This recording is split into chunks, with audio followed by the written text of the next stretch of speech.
So this is our last seminar for today, and we have Eno Eka.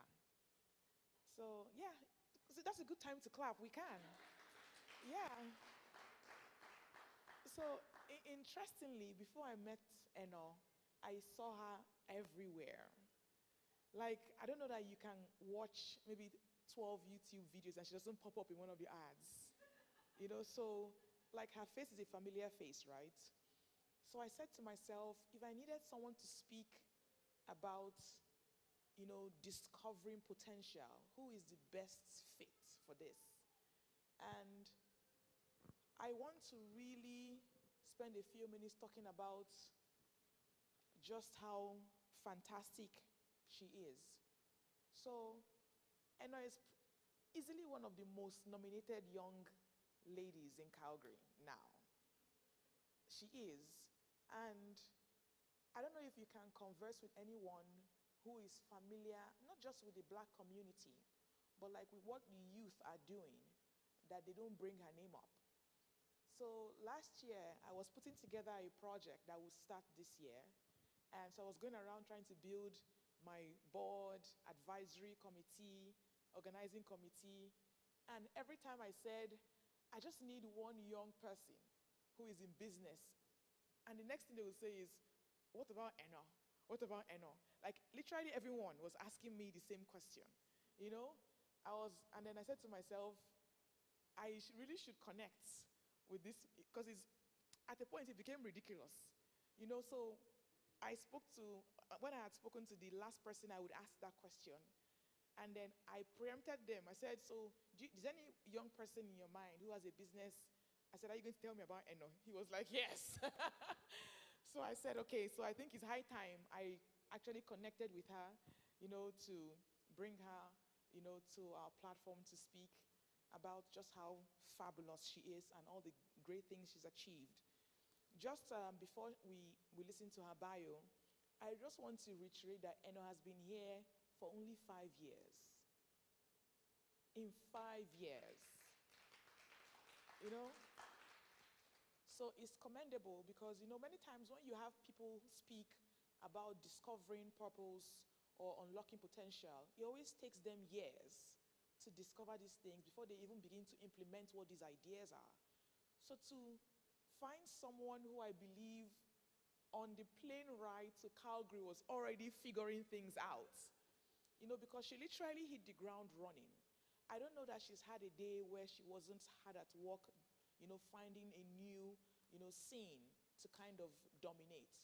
So this is I don't want to say we save the best for last because everything has been super valuable, but there are two key things I really want to pay attention to here is how young she is. So that's critical because one thing that you can never get back is time. So the sooner you discover what that purpose is, what the potential is, the sooner you can start to really achieve it. So on that note, we'll play Eno's bio and then we can have her speak to us.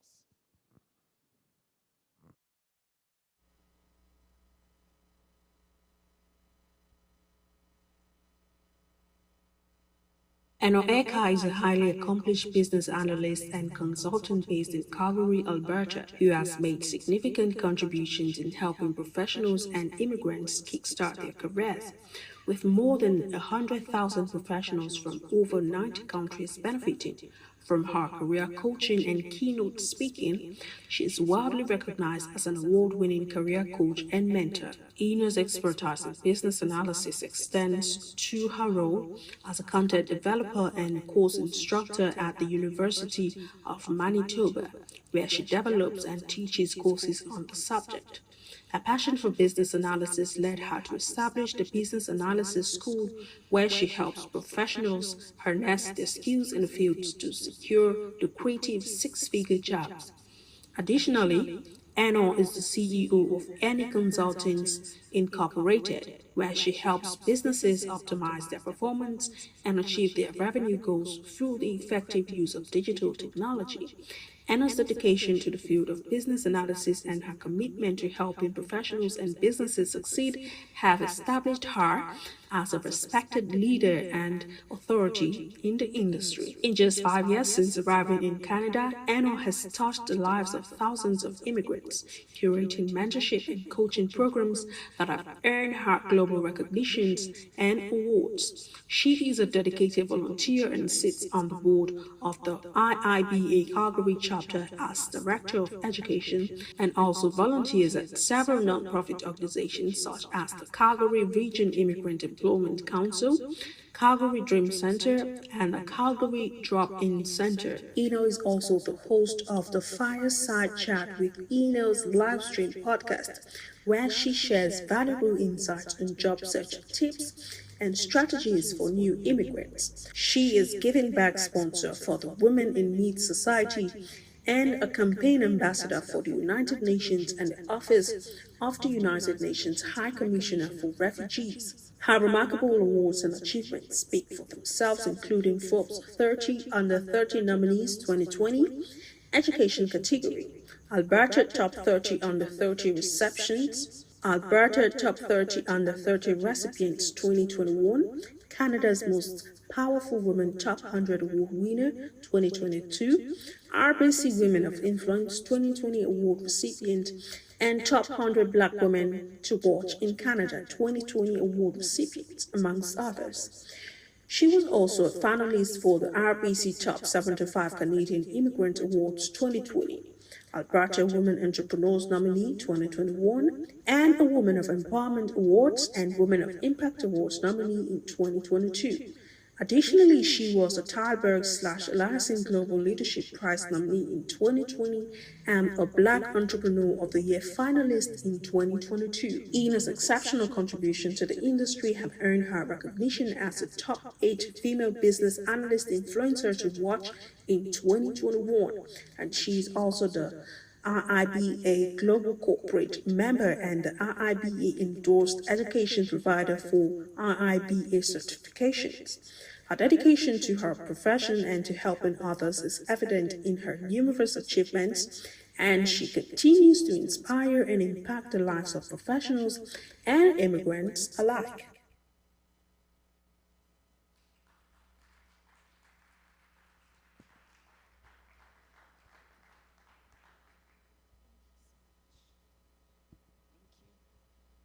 Hello, everyone. Good evening. All right, so if you can have the slide up. Thank you so much, Dr. Chika, for that introduction. How come you never told me that? But it's not the first time I'm hearing it, but I guess it's good to hear that your name comes up in rooms where you're not there and people have great things to say about you. And the truth is, maybe some of those people I haven't met before. So again, building your personal brand, coming into this country as a new immigrant, and deciding what you want for yourself. So before my slide comes up, before I came into Canada, I was scared. I heard so many things. Let me tell you a bit about how this Canada thing came about. I went to take a class, so I'm kind of like a nerd. I'm always taking courses and things like that. And then I took this class, and then on my way home, I joined someone in a ride, and he's like, have you heard about Canada immigration and all of that? I'm like, that should be like another scam. And he's like, no, Canada is looking for people, and I think like you're so smart, you're brilliant, blah, blah, blah. And then he added me to a WhatsApp group. And then I saw people saying, oh, I got my PPR, I'm in Canada now. I'm like, okay, it's for real. Applied, got my visa, and I'm like, so what next? Why just go to Canada? I don't know anybody there, And people were saying, in Nigeria, people were saying, it's so cold, blah, blah, blah. People are washing toilets, it's hard, it's tough. But I went on LinkedIn, and I saw all these amazing people doing amazing things. I'm like, you know what? No, this is not going to be the case for me. My case is different. So today I want to talk about unlocking your career potential. I'm basically talking about my journey so far. So let's get familiar. I like to talk about career transition, career progression, because that's kind of what has gotten me to where I am, is embracing the things that I'm passionate about, which is career. So, what's your highest level of education? Here has a BSc, an MSc. We're all very, very well educated.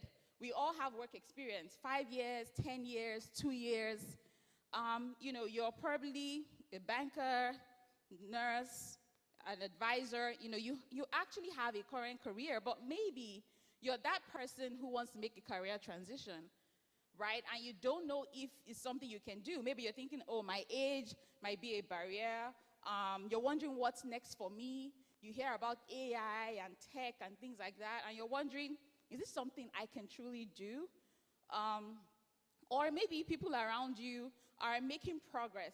Maybe your friends are working at Fortune 500 companies, the big fours and all of these places, and you feel like you're not making progress in your career. So I'm speaking to those people who feel that way, because I did feel that way at some point in my career.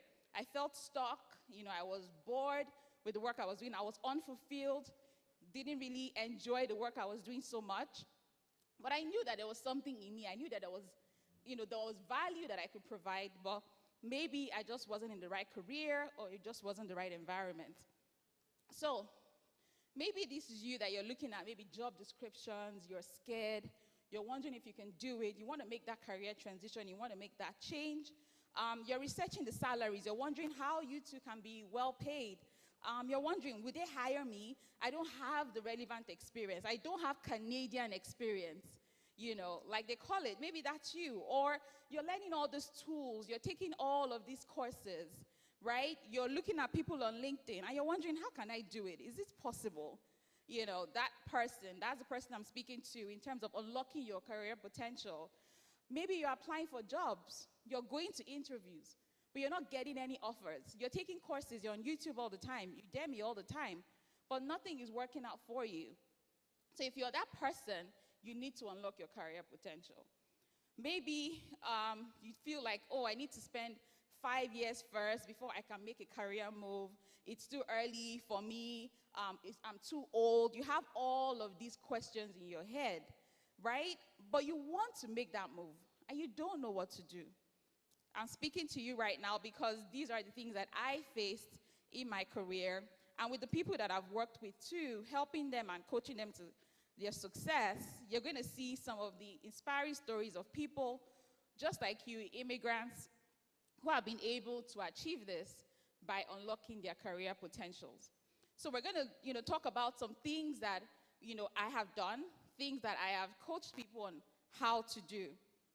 So if you're looking for a career change, you want a more fulfilled life, you're tired of your current work situation, then I highly recommend that you start looking at ways that you can unlock your career potential, because what it does, that it helps you to remove that invisible ceiling that you have over your head, that you feel like, oh, I can't move up, But the truth is, regardless of where you are right now, the truth is, I believe that everyone here has something of value whereby you are the treasure chest of your wealth. I tell people this all the time.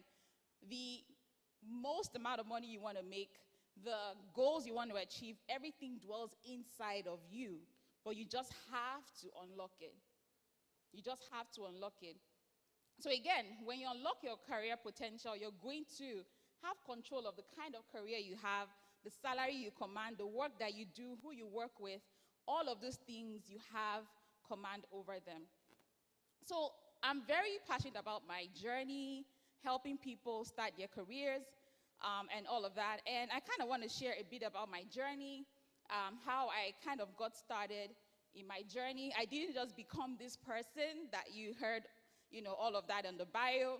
It took some steps I had to take. I had to push myself. I had to be resilient. And I'll share those steps with you. So this is what my life looked like. This was back in Nigeria. This picture was around 11 p.m. I used to leave my house at 4 a.m.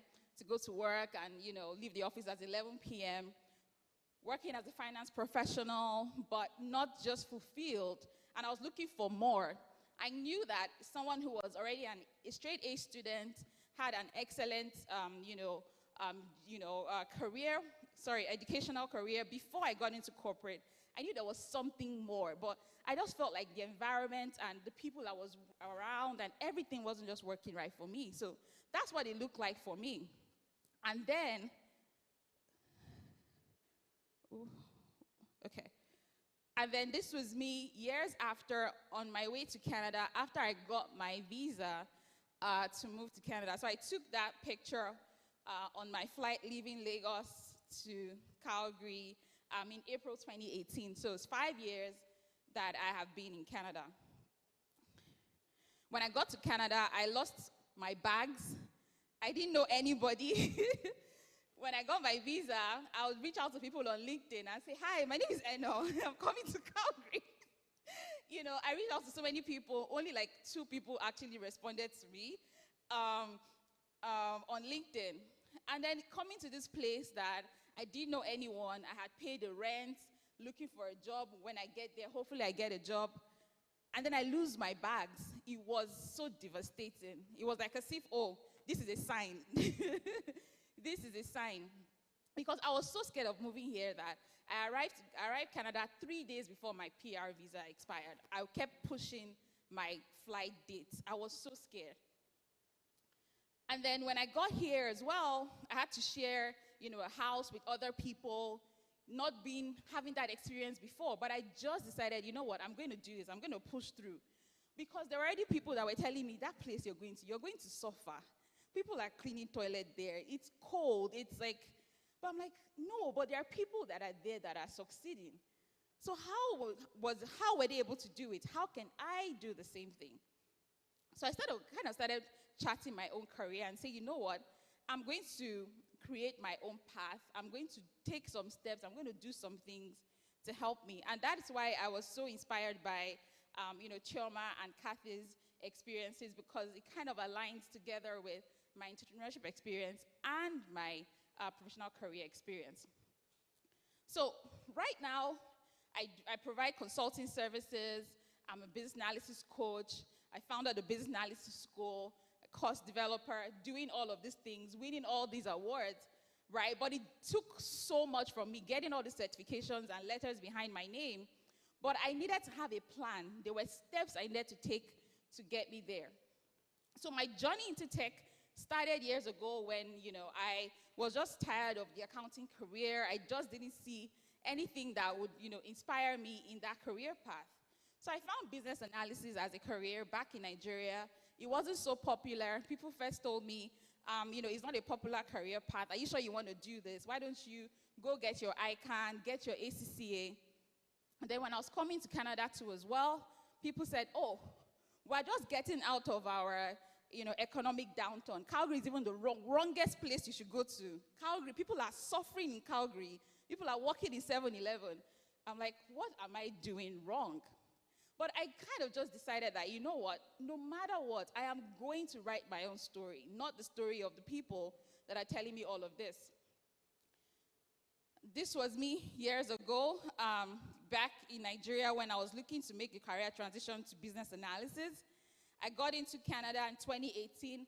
2021, I was the only Black woman listed as the top 8 women in business analysis.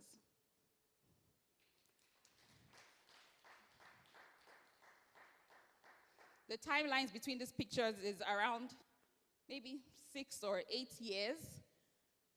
How did I do it? By the grace of God, I became a Canadian citizen, 3 years in Canada, and being on that list as the only Black woman. And I want to see more people on those lists. I really do. I got a lot of rejections. I was told I didn't have Canadian experience. That's what I was told multiple times. But I didn't give up. It didn't mean that I was going to go and also wash those toilets that people said, or work in the warehouse, or go work on the farms. Because I went to immigrant centers, and I was told to go and work on the farms. I could be a picker, I could be a store associate. However, 18 months in Canada, I started speaking on stages, teaching in the University of Manitoba, receiving awards for the work that I do, so many award nominations, even receiving press from Nigeria. I'm speaking as a global speaker on stages, you know, receiving all of these commendations and all these awards for the work that I do, simply because when I found success, I decided to not keep quiet about it. I would talk about it all the time. Look, guys, you can get these jobs. You can do it. And now becoming an expert, sharing my experience all over the world. Again, this is how it started, but this is how it's going for me. This was April 2018. And by September 2019, I was already receiving awards here in Canada and even being invited for the Forbes 10 Under 30 awards. So again, 2018, I was told I didn't have Canadian experience. You know, I was told that it was impossible to actually get a job in this field. And then few months after, I was speaking on stages. So I know what it's like to feel stuck, bored, struggle, be scared about making career change. You know, you don't want to just work to pay the bills. Being told that you don't deserve it, you don't have the experience. But again, being able to actually have massive success and live your dreams. I believe that for all of us who come here as immigrants, you can absolutely live your dreams. You can do it. You just need to unlock your career potential. So for me, I found my path in business analysis. You can find yours, and you can change your life, and you can help others to do it. Because I believe that when we find something, we shouldn't keep quiet about it. You should make an impact. Here is Susan. She's a woman who is an immigrant in Canada, in Calgary. She's now a lead business analyst at Alberta Health Services. When she came into Canada, she was also working those survival jobs, working in customer service. And when I met her, I told her, do you know that you're actually deserving of more? She said, yes, she knows, but she didn't know how to do it. Because people around her told her that there was no point. She had banking experience from Nigeria. And when we worked together, she landed 4 job offers in 6 months. Oyin here, Oyin had an entrepreneurship career back from Nigeria too as well. She had her own makeup brand, sold her own makeup products, and wanted to get into corporate. She was working a call center job because they told her, you don't have any corporate experience, so who is going to hire you? But when we started working together, she used her e-commerce experience to land an e-commerce business specialist role, and she's now a Scrum Master at the bank. Here's Christiane. Christiane is from Cameroon, so she's bilingual, and when she came into Canada, they told her, you're bilingual, just get a bilingual customer service job. If you're bilingual, that's what you need to do. And then when I met Christiane, realized she had supply chain experience. She'd worked with a lot of companies all over Africa. And I said, you know what? We're going to leverage you being bilingual, you having supply chain experience, and you're going to land a 6-figure job. And she did. She got a job with TELUS in their agriculture division as a business analyst. And now she's a consultant. She has her own company within 2 years. Again, how do you unlock your potential? The woman and society. How do we unlock our potential to become who God has destined us to be as women in Canada? All right, so I want you to know that you can turn your experience to whatever income you want. 6, 7, 8, 9 income, whatever you want. Anything that you think is impossible to you right now, it is possible. You can attract opportunities to yourself by unlocking your career potential. So let's go through the 7 steps. The first step is your mindset. Your mindset is so key. And that's why when I was listening to Chioma earlier, and even Kathy, Chioma shared books that Kathy shared books that she has read. Chioma shared the things that she did by having the right mindset. Her boss told her, why would you want to work in the bank? You can work in retail. But she chose that career path. I want to work in finance. And she did it. So your mindset is so key. People told me so many negative things about the country, about the city, about the career path. So know that whatever you set your mind to do, you can achieve it. No matter what anybody else is passing through, whatever you set your mind to do, you can achieve it. Auditing your journey and understanding your value. This is something a lot of us do not do, is that we don't audit our journey and look at the things that we have accomplished and how we can use that to take us to the next level. Building your confidence and your self-belief. One thing I know for sure is that if you can believe in yourself and your abilities, you can do anything. It might sound very cliche, but it is the truth. It is the truth. Having the right tools to keep you optimistic. Like Kathy said, writing down your goals, journaling, saying what you want for yourself, positive affirmations, it works. Every time someone will tell me, it's impossible to get this job. Oh, Canada is hard. As an immigrant, you can't do this. I'll say, no, that is not my story. That is not my story. This is my own story. That's your experience. That is not my experience. When I came here, people would say, oh, they're doing they're hiring at Walmart. They're hiring at, Home Depot. I'm like, is it a managerial position? They're like, you just came here. No, it's store. I'm like, no. I know what I want. So I had a positive mindset. So understand that you're a solution provider. Regardless of your job title, you are providing solutions for companies. So leverage on that. When you don't audit your journey and write down all the accomplishments you have, it's easy to lose track of the things you've done in your career. So again, mindset. Your mindset is so key. It is the first step. If you don't have the right mindset, everything else you do, whether you take courses, read books, if you don't have the right mindset, it's not going to be successful. So make sure that you build your mindset. Here's Florence, another woman to inspire you. She has experience in anti-money laundering. She works in banking. When she was looking to move up in her career and we started working together, she wanted to move into a leadership position. And people were like, you just got to Canada like 6 months ago. How are you going to do that?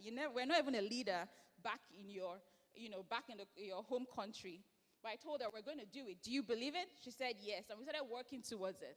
And she got an offer with a bank in Canada within 2 months. Your mindset is key. A lot of times we are already well-read. We already have experience. But our mindset is holding us back from actually achieving this. Here is Omo. Omo is 4 years in Canada now, and she's a director in the aviation industry. She's a director here in Calgary. Mindset. Your mindset is key. She came to Canada. She already had aviation experience. She didn't let anything that was happening stop her. There was COVID, and I told her, regardless of COVID, you are going to go to those companies, and you're going to show your worth, and you're going to move up the corporate ladder. And she did. She's a director within 4 years. The next step is your experience. How do you leverage your experience? I was told that I didn't have Canadian experience, and because of that, I wouldn't get a job. I was rejected. But I didn't allow that become my story. So you have to be confident in your existing experience, right? So the experience that you have, be confident in it. Job titles don't matter. So even if your job title was customer experience professional, customer service, assistant, associate, it doesn't matter. Focus on the experience you got in that role. All right? Job titles do not matter. Every experience you have is valid. Every experience. I've gotten jobs based on experience from volunteering. How I got into the University of Manitoba was because I was already teaching as a volunteer here in Calgary.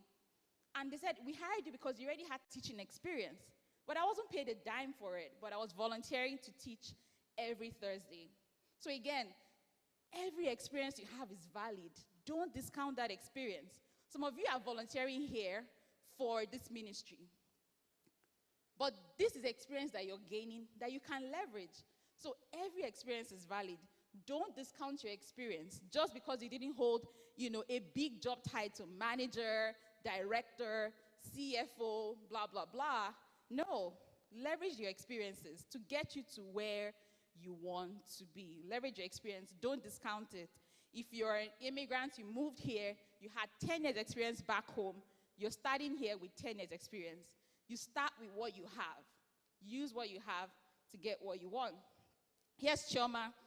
Chioma leveraged her oil and gas experience working in Total Energies back home as a cybersecurity business analyst here with TC Energy in Calgary. She didn't say, oh, because my experience was in Nigeria, so when I come here, I'll probably just go to their customer service and work there, or I'll probably just go into their admin and work there. No. She leveraged her experience. How are you going to leverage your experience? How are you going to leverage your own experience? Here is Ochuko. Ochuko worked in the bank too as well, had a lot of experience in the finance sector, And she was able to get offers working in financial services industry as a senior business analyst and now a product manager because she leveraged her experience. Because she leveraged her experience. Again, as a woman, how do you want to leverage the skills and experience you have to show up in the society? How do you want to do it? Knowledge is the next step.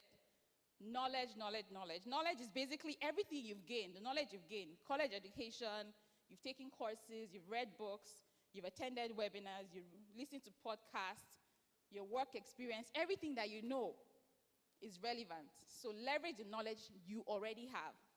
For a lot of us, we feel like, oh, we need to go back and get another degree, or get that another MBA, and another master's, and another, and another, and another. But the ones that you have already, how are you leveraging it? How are you using it? Your industry knowledge. Some of you have worked in industries, maybe it's oil and gas, or banking, or education. You're already an industry expert. How do you leverage that industry knowledge? You've used a tool, or a software, or you know a framework, or something that you know that makes you stand out. How do you want to leverage it to become a subject matter expert? Improve your knowledge within your industry, whether it's frameworks, techniques, tools, terminologies, joining associations, whatever you need to do to increase your knowledge, please always do that.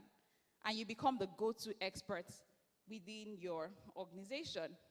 Here's Rafiat, another woman who is also making waves in the society. She used her knowledge of product development to land a product manager job in the USA as a new immigrant with 3 toddlers. 2 toddlers and a baby.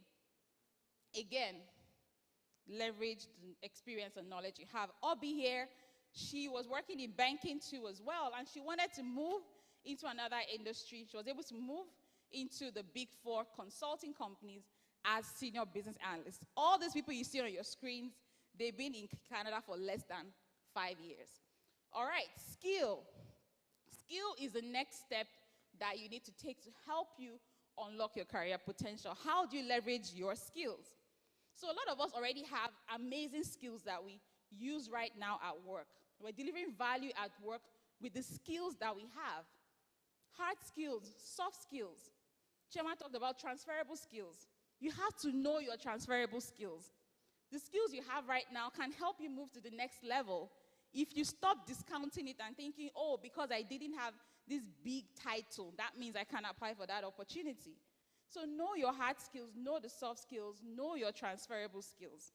Okay, do a SWOT analysis on your skills. SWOT means, S means strength, W means weakness, O means opportunity, T means threats.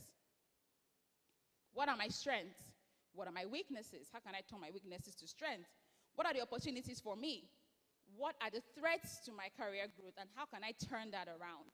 You have to do a SWOT analysis on yourself as often as possible.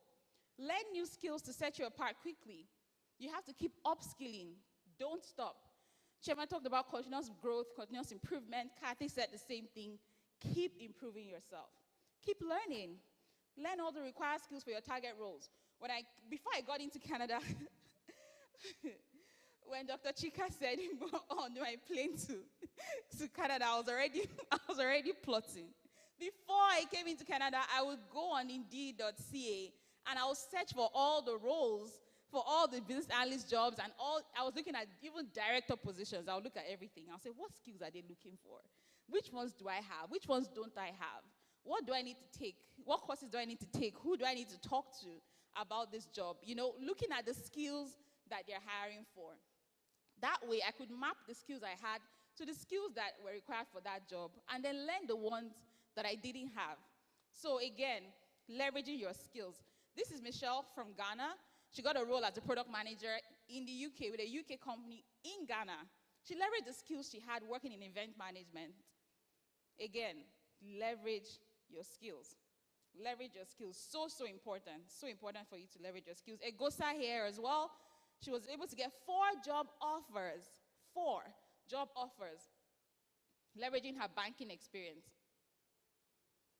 These are women just like you who are making waves in the society. Oyin here, she used to be an accountant and she wanted more in her career, and she was able to get into the Bank of Canada to work as chief business analyst using her accounting and finance experience and skills. She had all the CPA, CGA, all of that, but she wanted more.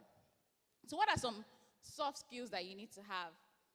Soft skills need to have problem solving, listening, critical thinking, stakeholder engagement, adaptability, relationship building skills, decision making, change management, organizational skills, leadership. These are skills that will help you in any career that you're in as you keep growing and unlocking your potentials.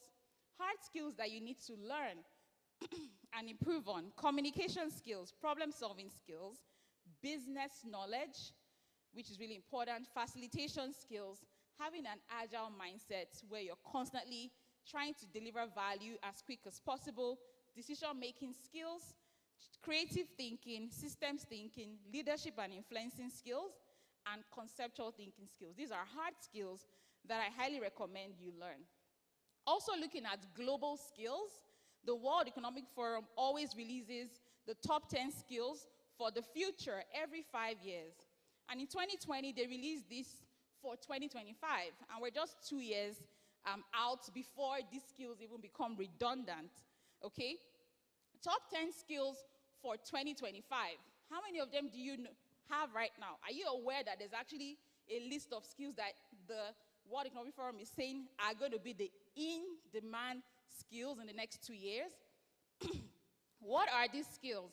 Analytical thinking and innovation, active learning and learning strategies, complex problem solving, critical thinking and analysis, creativity, originality and initiative, leadership and social influence, technology use, monitoring and control, technology design and programming, resilience, stress tolerance and flexibility, reasoning, problem solving, and ideation are the top 10 skills of 2025. How many of them do you have? How many of them don't you have? What's your plan to upskill in the next 2 years to have those skills that would make sure that you are in demand? Your skills are in demand.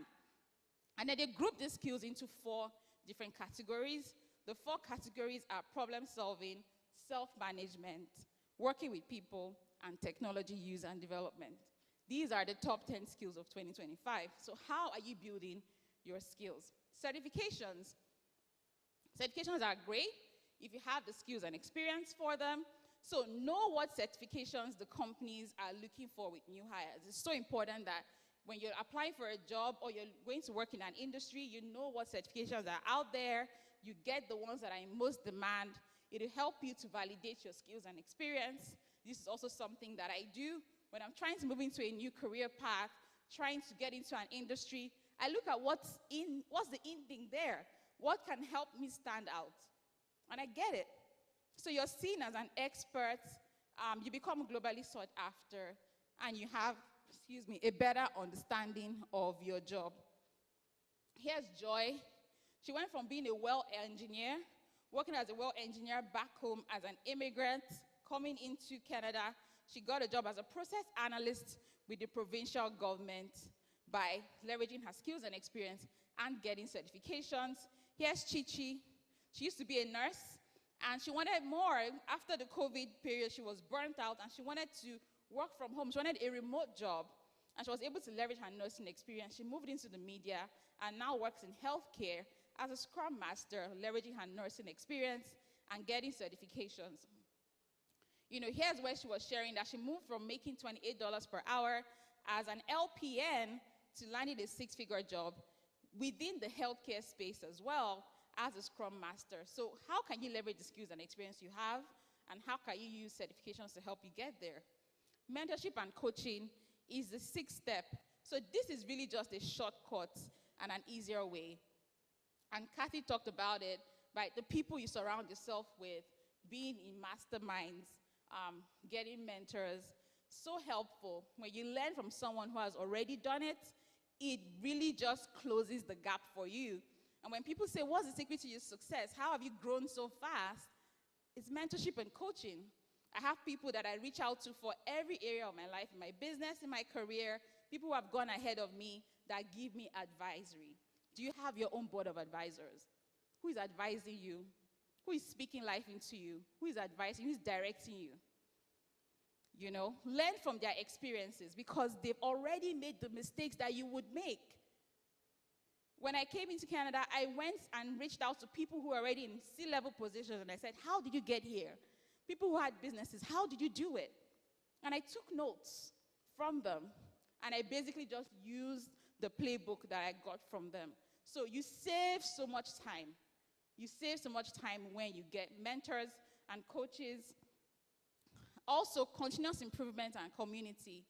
Find the right people. Surround yourself with people who are go-getters, people who are driven, people who are positive, not people that are always complaining about the government, people who are complaining about the weather, people who are complaining about the economy. No, don't be that person. Don't be that person. There's no perfect country, no perfect city, no better time to start than now. So never stop learning. The world is evolving so fast. New trends, tools, techniques, methodologies, frameworks. In fact, we can't keep up. And with AI, it's even going to get worse. So there's always something new to learn.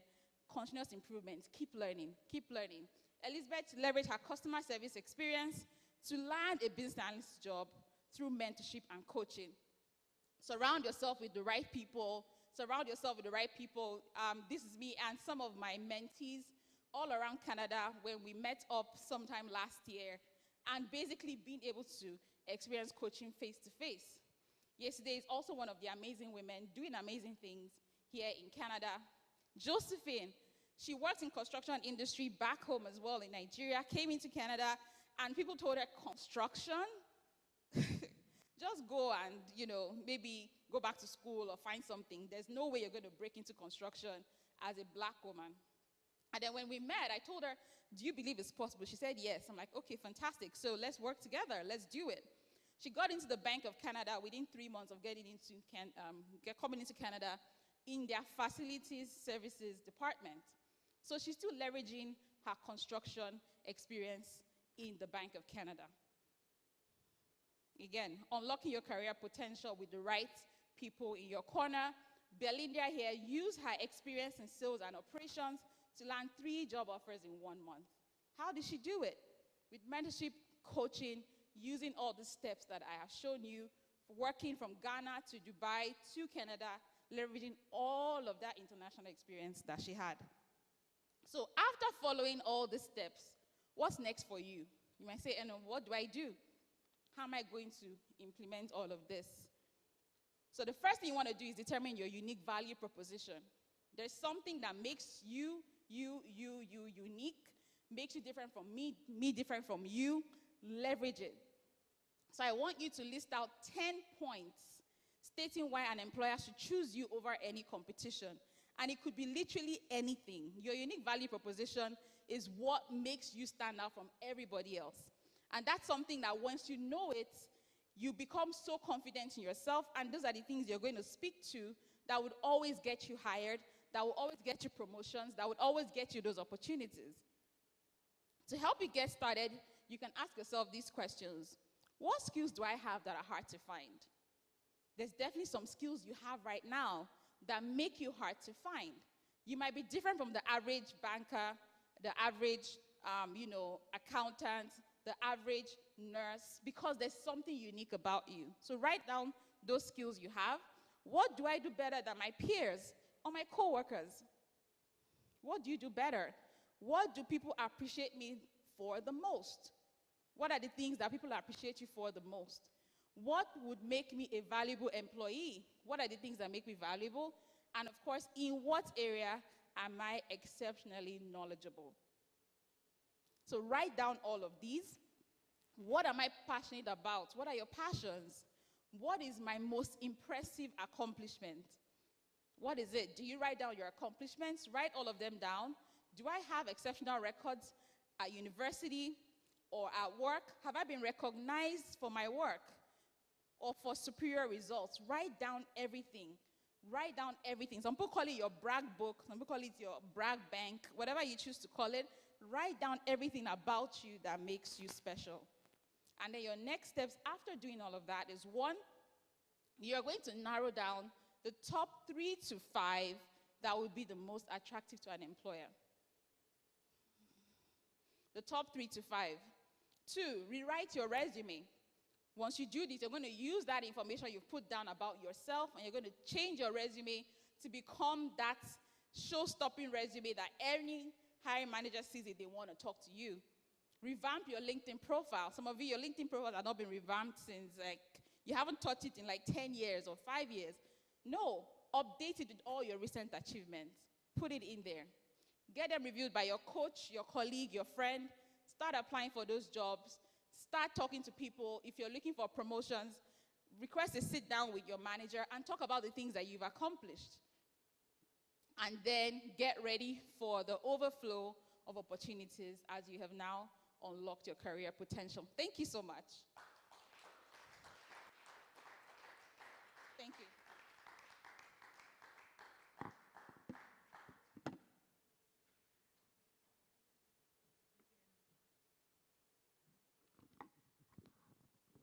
Thank you, Anna.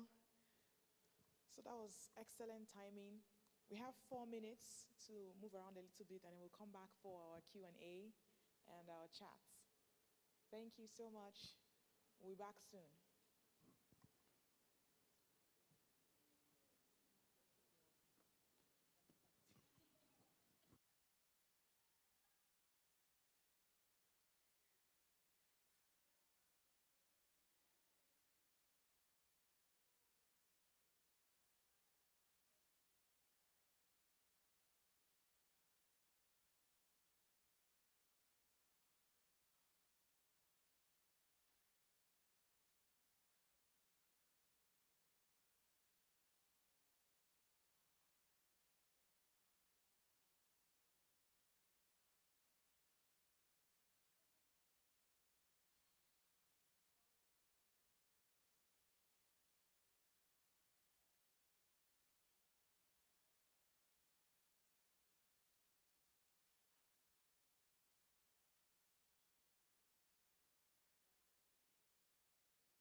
Hello.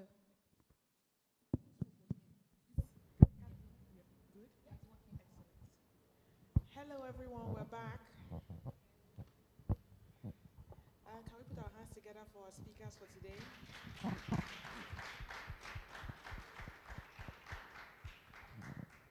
So during this next half hour, it's okay to hand in your questions to me, but in the meantime, we'll just keep a conversation going with the speakers here from their discussions with us earlier on.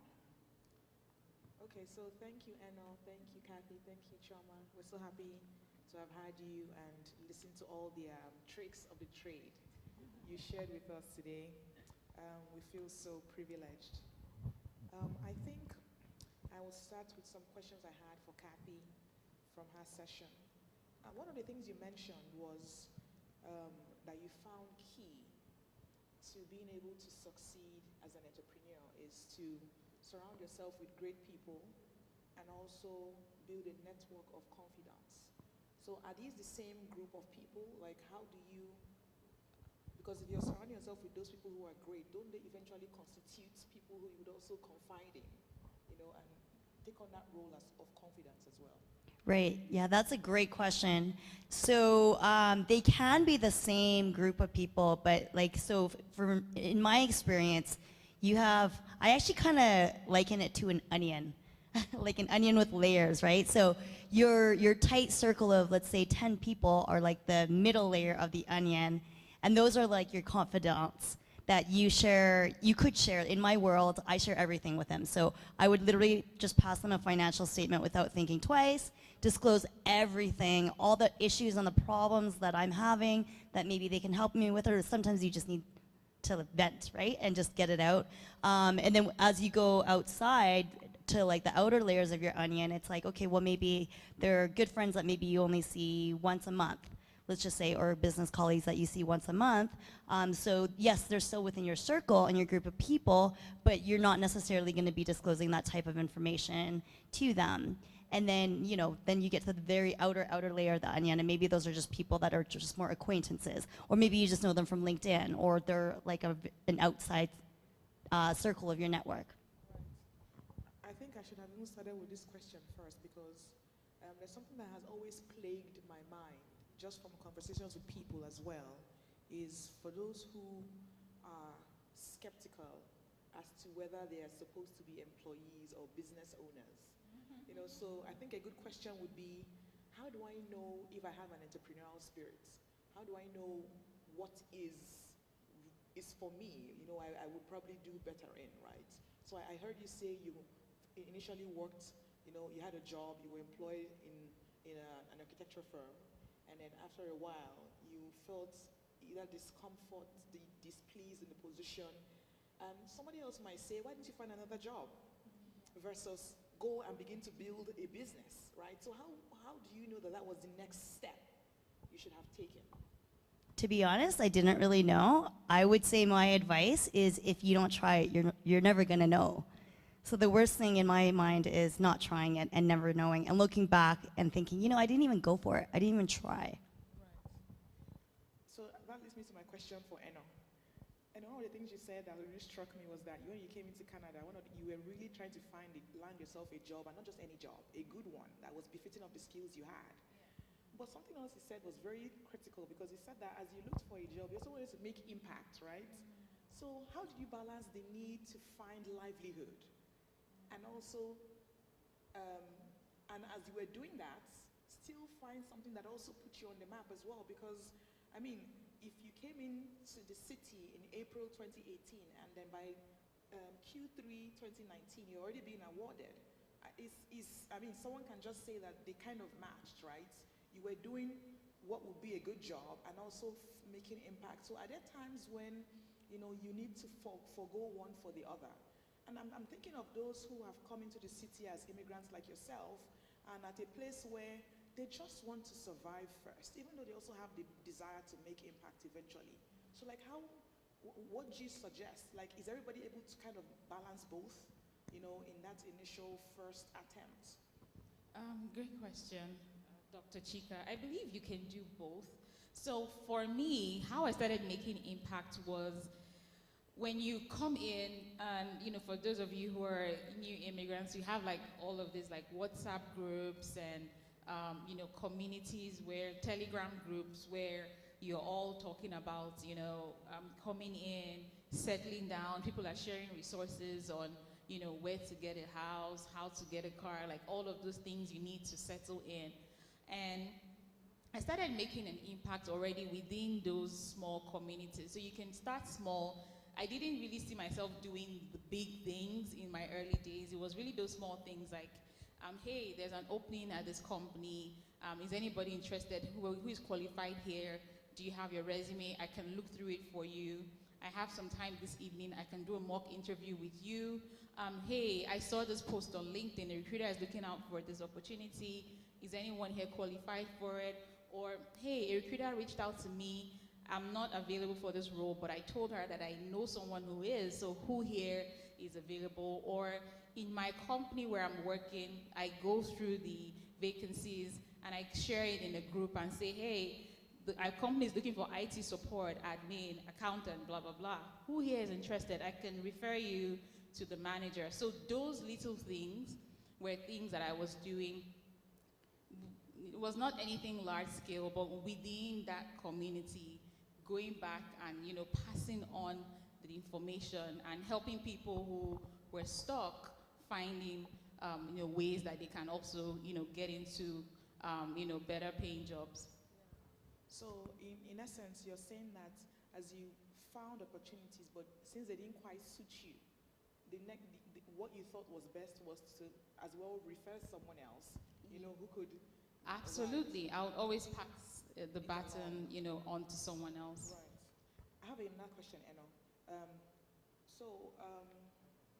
You spoke extensively about, experience, skill, and a lot of people that come in as immigrants are not able to kind of really translate the skills they've had in their home countries to something else that suits what they want to be doing here, right? Because if you look at how professions or careers are built in these countries, they are vastly different. So for someone who has come into this country and feels like, I want to do something, befitting, but I'm older, I want to say, so what do you advise? Like, do you advise them to just do anything, like to start, right? Or like, what do you think is a good way to kind of break into the market, considering that they don't have what are transferable skills now, right? So I know that question is clear, right? Yeah, so for like someone who's older, so in terms of experience, I know this for sure, every country is different. The skills, even the titles you have, and that's why I talk about like not saying, oh, this is the job title I had, because you might have been called something else, back home in your country, and it's a different job title here. Like sometimes I'll look at someone's resume and I say, oh, what you're going to be looking out for is a banking advisor role or a financial advisor role, but you're putting there marketer, which is what you're probably called, in your home country in the bank, or RM, or something else that's different. So working with somebody that understands the industry, that knows how it works, can actually help you translate those skills and experience. And for those who are older and have like more experience, there's nothing wrong in taking a step back, right? That could also help you. Sometimes you have to lean back to move forward, right?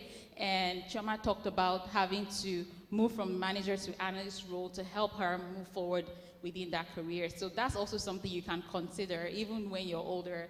I see this a lot with a lot of my clients who are like in their 40s, 50s, and they're like, do you know I was the whatever?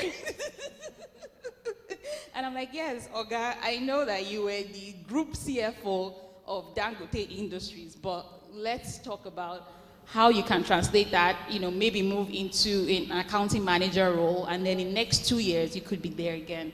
So those are some ways that I can advise that they do that, or maybe even just take a short course that can help you quickly upskill too. Right.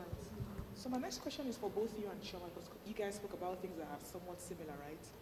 And you mentioned early on in your career, you both were doing something else. Like, I think you were in accounting, I think, Chioma, you're also in accounting as well, right? Or banking, I want to say. So quite similar. But then the next job you took was vastly different from that initial job. So like, how do you find that career change you need to really kind of blossom in your career? Like, how do you find it? Because if you get bored in something and you move on to something else, how do you know what that next thing is? I guess you never really do, right? You just take a leap of faith and you take the risk.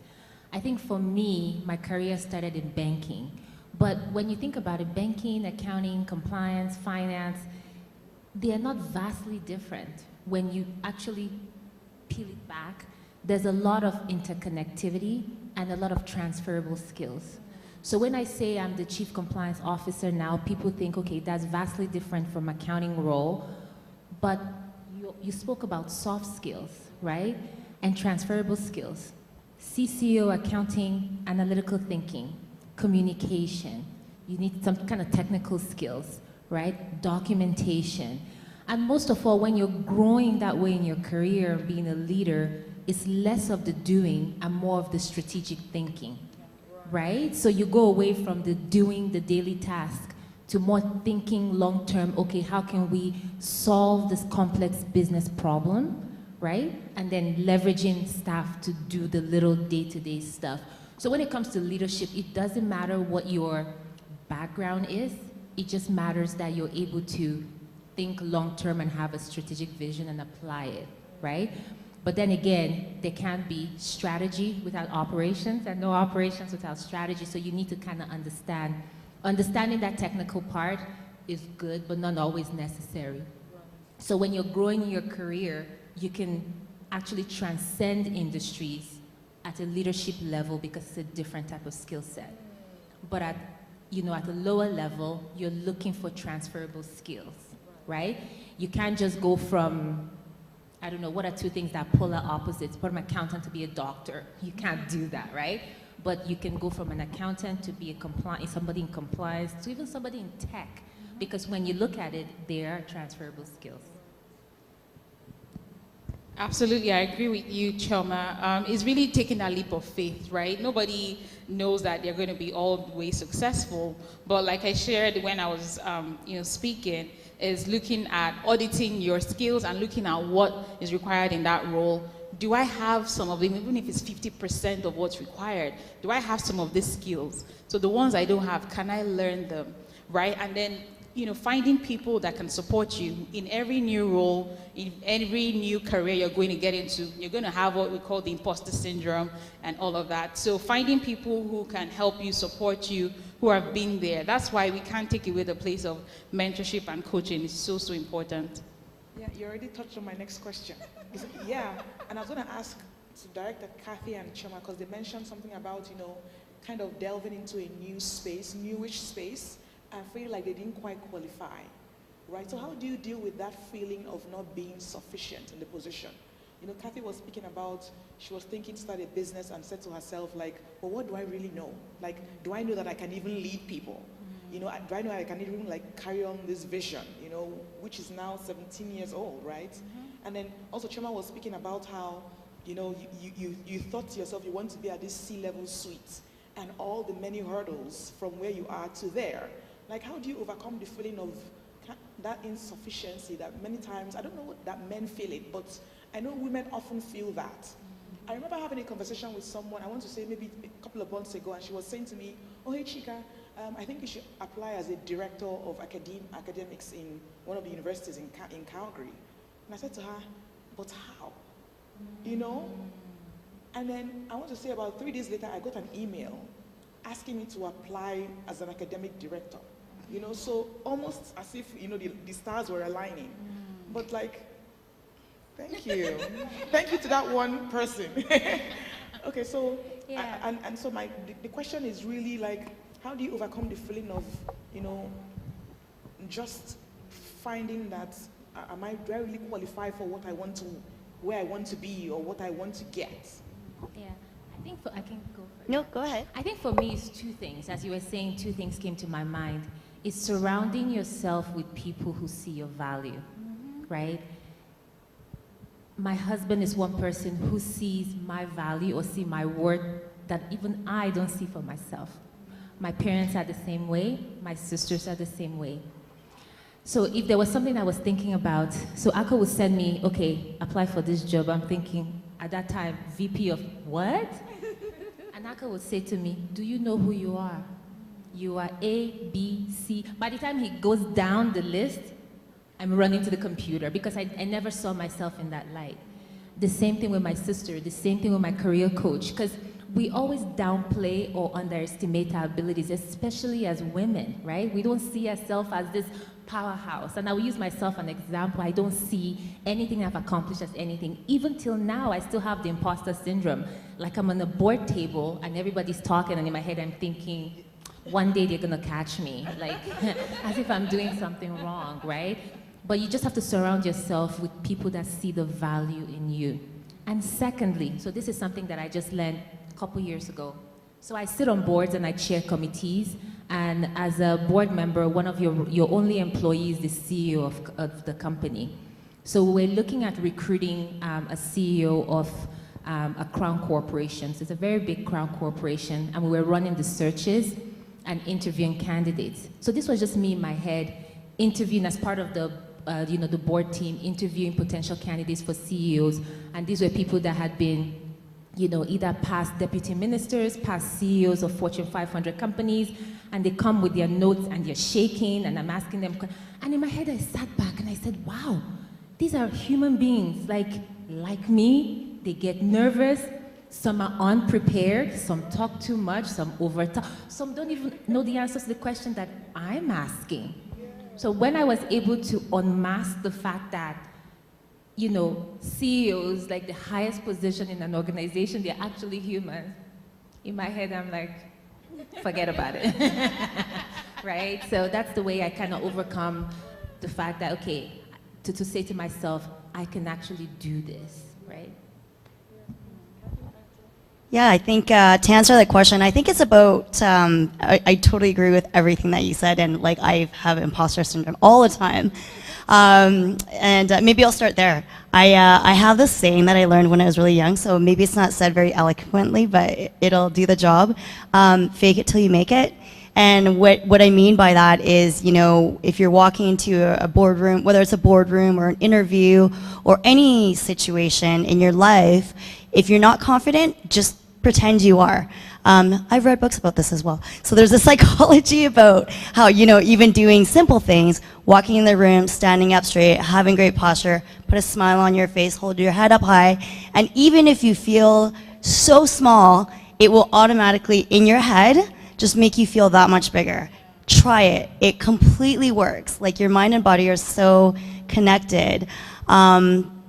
The one thing that when you're asking the question I was thinking of is just to be honest with yourself. So even for me, from day one, I've always, I do not have a finance background like these fine ladies here. So that was always a part of my life or my career that I always felt like not good at or like not good enough. And for years and years, I tried to go take courses and, I was trying to teach myself. And to be honest, I'm a creative person. My brain is not wired to run numbers, all that. And one day I woke up and I said, you know what? That's okay. I don't need to know all that. But what I'm going to do is I'm going to go find somebody that has that skill set, and then I'm going to make sure they're in my life. And not just one person. I surrounded myself with a bunch of finance friends and then also colleagues. I hired some very smart people, and even to this day, one of the key people in my business is my controller. And oh my gosh, the spreadsheets he makes, like, wow. Yeah, so I would say be honest with yourself, and knowing what skill sets you are maybe not as good at, you don't have to go tell the world that, but go find those people.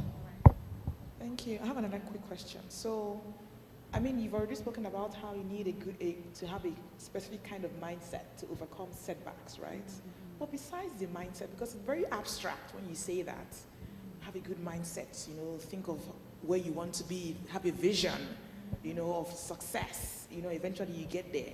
Can you tell us practical steps of how you've overcome setbacks? Every time you said to yourself, I mean, Chioma, just like watching you climb from being a banker who was just aspiring for $7.70 an hour, you know, to be CCO somewhere now.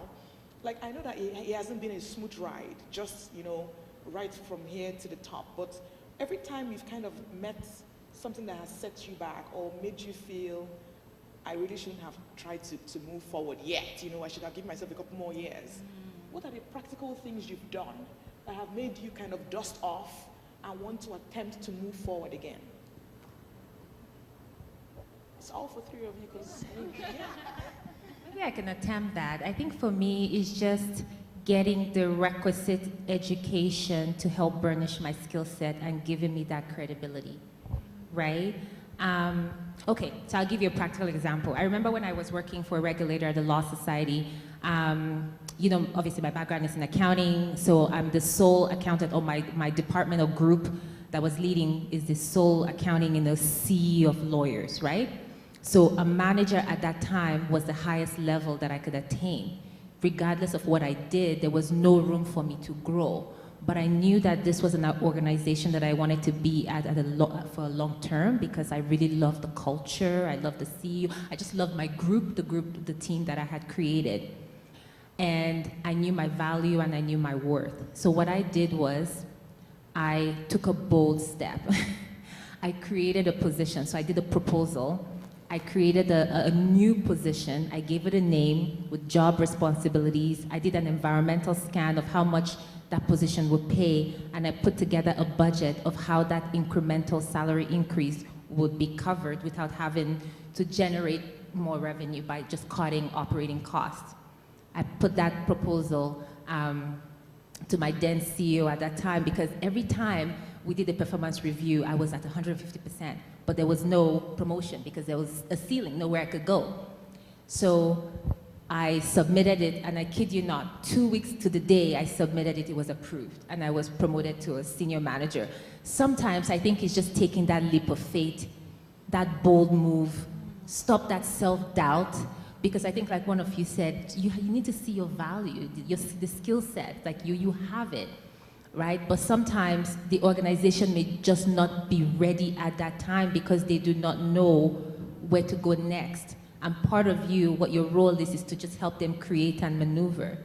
But in doing this, like when I always advise people, you can't go submitting a proposal for promotion when you're not doing your job, right? You're not a top performer, right? So this is where I say that you kind of have to know yourself, know your value, and kind of do an environmental scan. You know, what are other people's opinion about me, so that you're not blindsided when they come back and say, hell no, right? I don't think you're ready, right? So you kind of have to always be honest at some point. Yeah.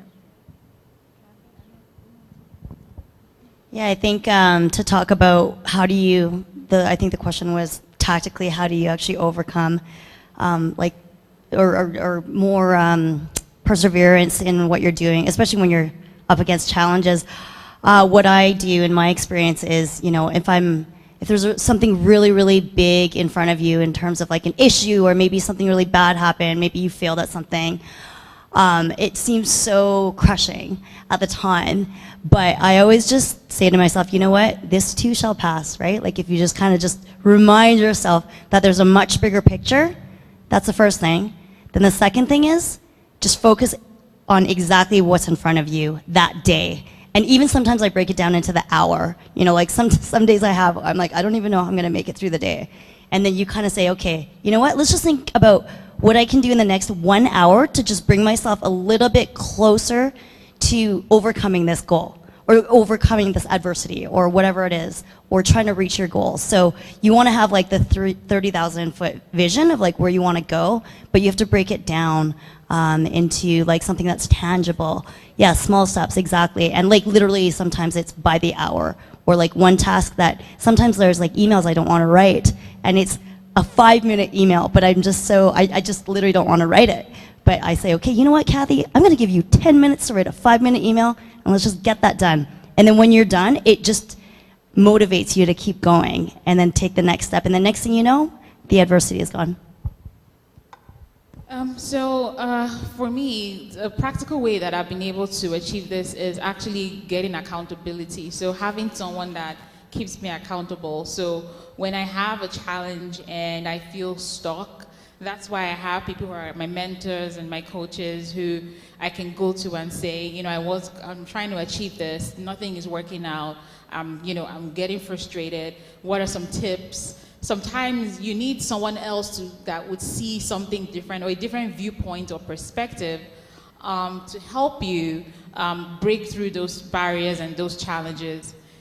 And really, for me, in terms of, saying, oh, you can go for it, you can do it, sometimes it's you also just, pushing yourself, and maybe your why is something also that, keeps you going, because, challenges would occur all the time. You talked about cold calling and pushing through, and, that story is so powerful, and I think that's something all of us should do, is being able to do the hard things, right? The people who are able to push through the hard times are people that are willing and able to do the hard things. So even when I just got to Canada, like, I would go around with my resume and go into offices, even though people say, oh, go and apply online. I'm like, but I just want you to know me. I was that kind of person, just pushing through, and then just having someone to keep me accountable really helped me, even when I was, when I was feeling down, I have a question for Kathy and also, for those who want to start a business, what is the logical first step? I know many times people say, you have to go and do research, find something that will last, something that promises longevity so you can remain valuable to society. But like, is there everything, has, I want to say, downtime, right? So, but like, how do you find that thing? For instance, the way you've kind of broken through with business analysis, like, all of a sudden I find that everyone has a certificate in BA and they're all attached to NR, right? So like, how do you find, what's that first step to starting a business for those who are wanting to move away from, employment or, yeah? I would say, hands down, find your first client. And I think, and I'm really curious to hear your story as well, but even being honest with that client. So let's just say, I don't know, you want to start a renovation company, let's just say. So maybe you go and and assuming you have the skill set, you would go to somebody and say, hey, you know what, listen, I'm looking to start a company and I'm new, and maybe like just being really honest, just because things are going to go wrong, I'll tell you that right now, probably, like, and you want your client to be understanding of that, and just, finding that first client, because you're going to learn a lot from that, but without taking that first step, you're never going to get better. So for me, if you're willing to start a business, for me, I didn't know I was going to start my business so fast when I got into Canada. It was very accidental, in a way everything just, came about. But I would say, with the steps that I had shared, is really looking at what is that thing I can do that if I don't get paid for it, like, I'll still be happy doing it. That was kind of what made me say, okay, I'm going to do this business. Because the truth is, I was doing it already without getting paid, and then volunteering. And then when I just got so busy and I was traveling, people reached out to me and say, hey, why don't we just pay you to actually coach us? Why don't we pay you to teach us and all of that? I'm like, okay, I don't exactly have a business, but I'll think about it.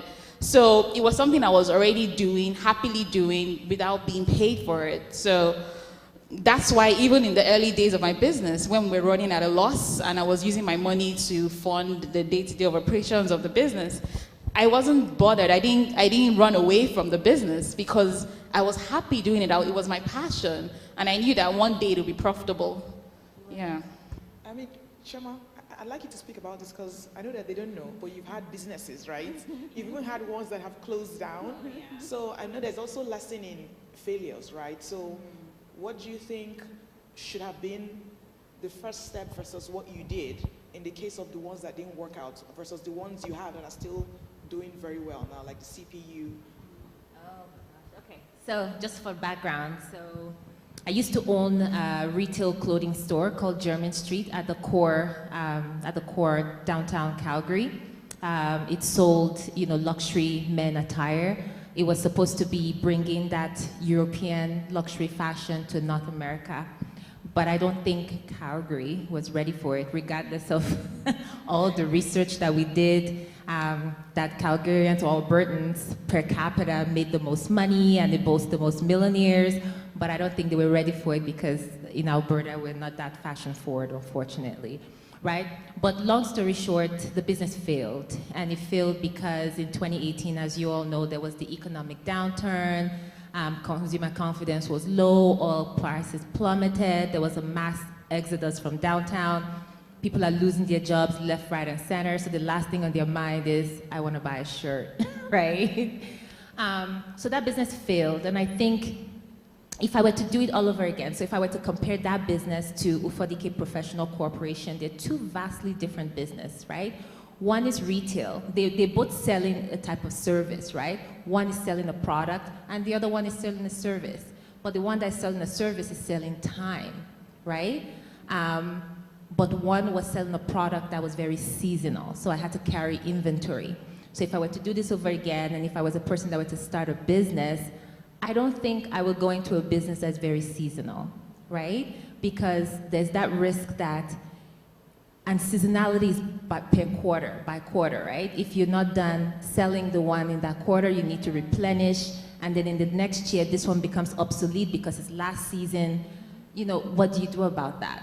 For me, and this is just because of my personal experience, if I were to advise somebody to go into the business to say, you know, what's the first step, I would prefer something that is a service where you're selling time, right? You don't even need an office building to set up. You can be working from your bed.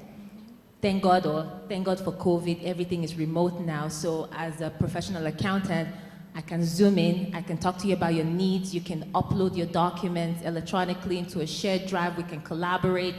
I don't have to pay that overhead if I don't want to, right? So when I'm selling time, even if I'm overwhelmed, if I'm charging $350 an hour, $450 an hour, I can subcontract to somebody else who's charging $200 per hour, and I'm right there, I'm making a margin, right?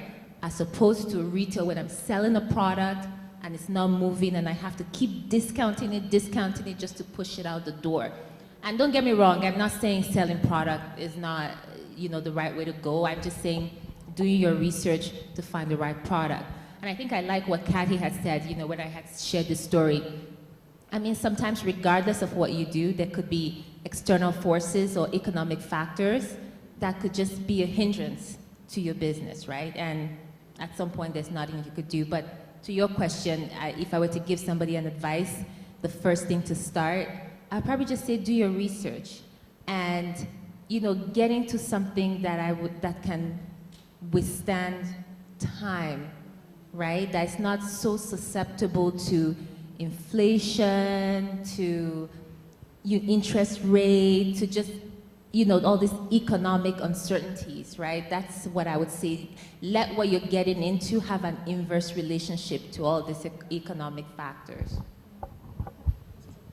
Yeah, I was just gonna also add, like everything that you just said kind of triggered this. I think too, when you're first starting a business, assuming you don't have a finance background, you don't know anything about money. And looking back at my first like 10 years of financials, I hate to admit it, but I was basically just getting not paid to do a hobby, right? So I wasn't actually profitable for a long time. And I can tell you, I used to be very ashamed of this. And then I talked to other business owners that are not finance people. And they're like, oh my God, that happened to me too. So I think one of the first things I would do, actually before even finding a client and before even putting in the research and all that stuff, is make sure that that whatever business idea you have, make sure it's gonna be profitable. And if you don't know how to like run numbers like that, find somebody who does. Like even if you had to pay them, like let's say a little bit of money just to do a little bit of work that you don't have the skill set to do, like I would not have had the skill set when I started, it'll be worth it because it could save you from starting a business that is not profitable. Want to say something? Yeah, I was just going to say something. Like as an accountant, I would give this advice for free. Before you get into it, before you get into it, just find out there's something in accounting terms called working capital, right? How much money do you need to run that business, even if you don't make money for 6 months? And if you don't know where that money is coming from, then don't get into it, right? Because even if you're not making money, you still have overhead, right? You have to pay your rent, your telephone bills, your You need to pay a lot of stuff. And if you're not doing anything concurrently, maybe keeping a corporate job and then being your entrepreneur, just find out where the money's coming from, right? Because remember, when you take loans, they're personal guarantees. They come back, they come after you, right? So. I have another question. So this question is really for Kathy and Anna, because you guys spoke about it a little bit. Kathy spoke about finding the right circle of people, and Anna spoke about mentorship, so finding mentors, right? So for people who haven't really kind of ventured into either of these activities before, whereabouts, how can they start to identify mentors or even go to the places where they can build this network of people who we should have in our corner, right? So how do we do that? You can like literally cold call them. I'm not even joking. So yeah, so like even like, and I actually I'm on the other side of this cold call now, where, you know, there's a lot of people who are very successful out there who I think would willingly give their time to, you know, mentor somebody. Now that comes with a caveat though. So there's finding a mentor, so then that would make you a mentee, but you also have to make sure you're a good mentee. So you can Google this, and like I would highly encourage you to read up on this. But even things like, for example, if you have a meeting with them, show up on time, have an agenda, be organized, and then have something that they ask them questions where they can actually give you value, because you have to realize the reason why they want to be your mentor is because they want to help you. So you should be able to check in with them like every month or every couple months, whatever frequency you meet with them. And you should be able to show progress. And you know, you talk about accountability, you know, and there's your accountability, because like, for example, my mentor, I know I'm meeting with him June 6th. And I'm like, okay, it's May 27th today? I'm like, what am I reporting to him, right? That's progress. That's a continuation of the last mentorship session. So it's not you just showing up and be like, teach me. You have to be very specific and mindful. And yeah, you can reach out to answer your question. You can literally just reach out to somebody on LinkedIn. I know I've mentored a lot of people I don't even know that have randomly reached out to me on LinkedIn, but I check them out, and you know, sometimes they'll just show up and be like, okay, teach me something, and I'm like, okay, this isn't probably going to work, because my time is very valuable. Yeah, so that would be my advice. Yeah, very similar to yours. Is when I first came into Canada, I knew that I needed to find mentors and people that could help me. So I used LinkedIn. Before I even got in here, I was already on LinkedIn.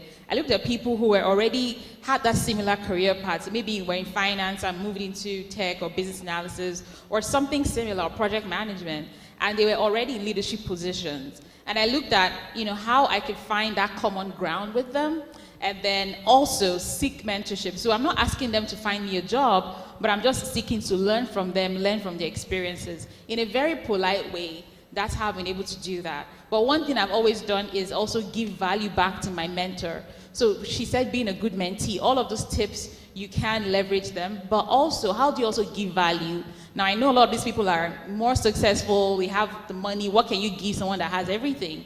But there's definitely something that you can give them. And it could really just be something as little as maybe they, for example, if I was seeking mentorship from Dr. Chika, I would find ways, maybe her nonprofits or her businesses, maybe promote it. She sees that I'm sharing what she's doing. I'm sharing her event on my page. I'm telling people to come join maybe her nonprofit or something she's doing. I'm giving value somehow. Or she has a book and I leave a nice review on her book or on her podcast or something, or on YouTube channel. She sees that. So I'm giving value to her in some way. So people that were mentoring me, I would go volunteer at their events. Also, my associations in my industry, I joined all of them. The first week I came into Canada, I joined the Calgary chapter for business analysis. And I was at the first event and I said, can I volunteer? I stayed till the end. I packed up the tables and they're like, who is this person? You know, and there and then the director of education at that time, I'm now in his role, you know, he said, you know, who are you? And he sat me down, asked me questions, like, you know what, why don't you come join us, join our volunteering team, I introduce you to people, and all of that. So again, be willing to serve, right? And that's how you can also attract people to you because of your servant leadership. Wow. Chioma, do you want to say something? Okay. Because this leads me to my next series of questions, and Okay. I don't even need notes for this. It's about balance, right? Many times as women, there's the idea that you have to forgo something to follow something else, you know? And, you know, while I know that we're all intentional in all our activities, right? There's different kinds of women, even just here. So there's Chioma, who has a career, a business, family, 4 kids, you know? And there's Kathy, who is so career driven and who right now doesn't have time to settle down or anything like that, right? So, you know, like, so I'm curious, you know, so how do you balance it? Or again, Kathy, like, is this an intentional price you're paying for your 17 years of success in your business? You know, like, Yeah, I definitely think so. And and you say price. I personally don't really see it that way. It's more, yeah, yeah. You're like basically like a swap. Yeah. So the way I balance my life is, and this is just me. This won't be for everybody. Like I have chunks of time where I'm like, okay, you know what? I'm just gonna work.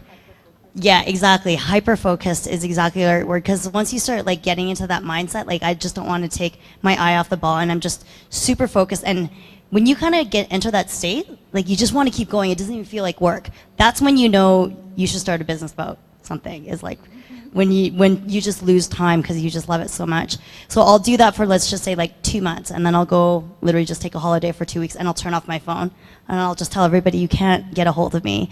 So I do that. I take social media breaks a lot too. Even though I'm all over social media, I do take like quite a bit of breaks. That's $1 million question. How do I balance it all? Priorities. I can help you a little bit, Chioma, okay? Because Yeah. I know you mentioned when you were speaking about the fact that there was a time when you knew that you wanted to have kids at some point. So at that time, what was that scenario like? Did you press pause on certain things, like, you know, securing certifications, you know, or thinking about rising in your career so you can now focus on these other things? Or were you able to still kind of handle everything at the same time, right? So at the time when I was thinking about, you know, getting married and starting kids, there wasn't really a pause button, right? Everything just kept going. But I knew I had to slow down, right? And make an industry change.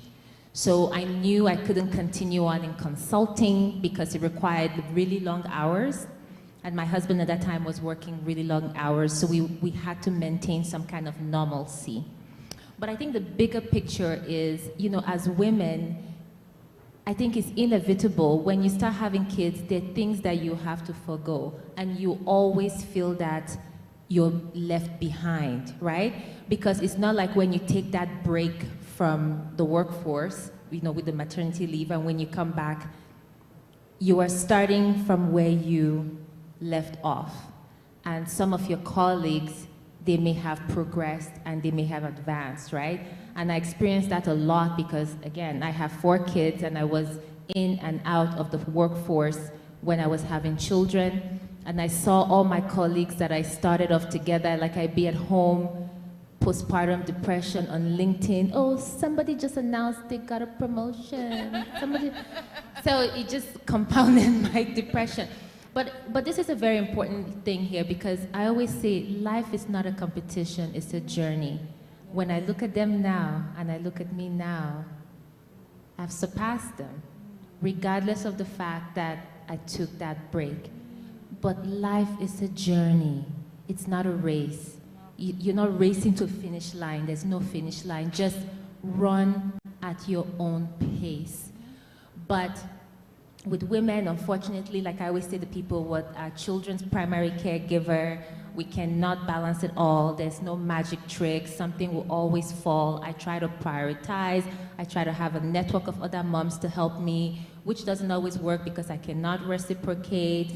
I'm always running. I'm always running helter-skelter. But I talk to my kids and say, listen, your dad works out of town, it's just me, let's do this together. We don't have to go to soccer practice today. And they're starting to understand, right? So some things have to give, you have to prioritize. And like you said, just take breaks. We take a lot of family vacations together, we travel. This is our travel year, so if you're on my Instagram, every month there is a trip, and it's very intentional, right? because both me and my husband, they were very busy. My parents are getting older, just life in general. We've experienced a lot of loss in a very short amount of time. So this year, 2023, was our year of intentional living, travel, and just work will be there, right?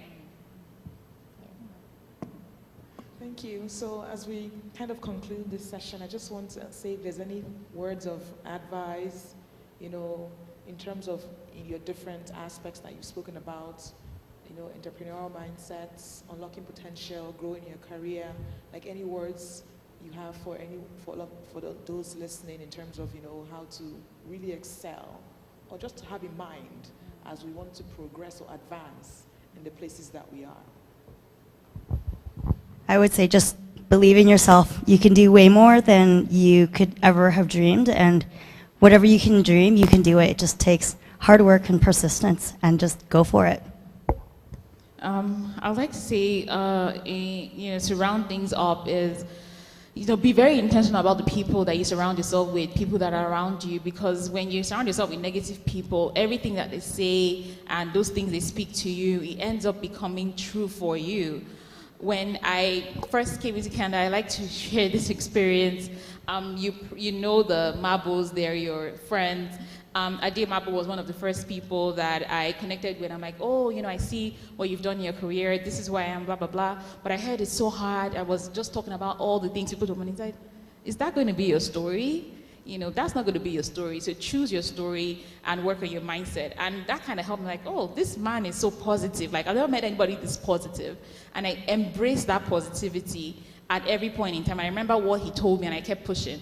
And I met so many other people who told me the same. Like, look, keep pushing, keep going. So surround yourself with people who are going to encourage you, who are going to lift you up, even in those moments when you feel low. Yeah, and I think just I echo your sentiments. That those are my partner words. Like, just surround yourself with people who see the value in you that you don't see in yourself. It's very important because you're going to have low moments.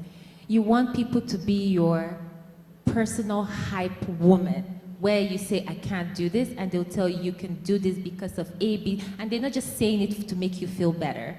They're saying it from an objective standpoint. So just have people that you can be a sounding board to, that are very positive in your life, and that want to see you win and are really happy for you. Can we put our hands together for the speakers today? Thank you so much, Chioma. Thank you, Eno. Thank you, Kathy. We do have some gifts for you because we appreciate the time you spent with us today. So, yeah, if we can present them to.